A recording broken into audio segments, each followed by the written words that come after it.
করে সুন্দরভাবে সাজা নিলাম।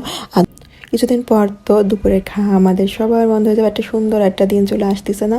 রোজার মাসটা আসলে এইটাই ভালো লাগে, বিকেল টাইমটা থেকে ব্যস্ততা রান্না বান্না। তো এদিকে আমি বাবুর জন্য খাবার বসাই দিছিলাম, ওর কিন্তু মুরগি দিয়ে খিচুড়ি রান্নাটাও বসাই দিলাম। তো এদিকে বাবুর রান্নাটার সাথে সাথে আমার সিম রান্না মাছ দিয়ে এটাও কিন্তু প্রায় হয়ে গেছে। এখন এটা একটু নামাই ফেলবো, তার জন্য আমি একটু আগলে দেখছিলাম আসলে কেমন হলো ঝোলের পানিটা। সিমে একটু ঝোল ঝোল না রাখলে আসলে ভালো লাগে না, একটু মজা লাগে না। তো একটু ঝাল দিয়ে রান্না করলাম আর কি, আলু যেহেতু বেশি করে দিলাম আর রাতে হয়ে যাবে। আর এদিকে আমি বাবুর রান্নাটা শেষ, আর এই যে সে দুষ্টামি শুরু করে দিচ্ছে, আমার সাথে লুকাচুরি করতেছে খাওয়ার সময় যত বাহানা। আর টুকটুক করে চিপস খাচ্ছে, তো আমি খাবার নিয়ে আসছি, সে এখন আমার সাথে খেলা শুরু করছে। তো আমার ভিডিওটা কেমন লাগলো অবশ্যই জানিও, আর অবশ্যই কমেন্ট জানিয়ে দিও।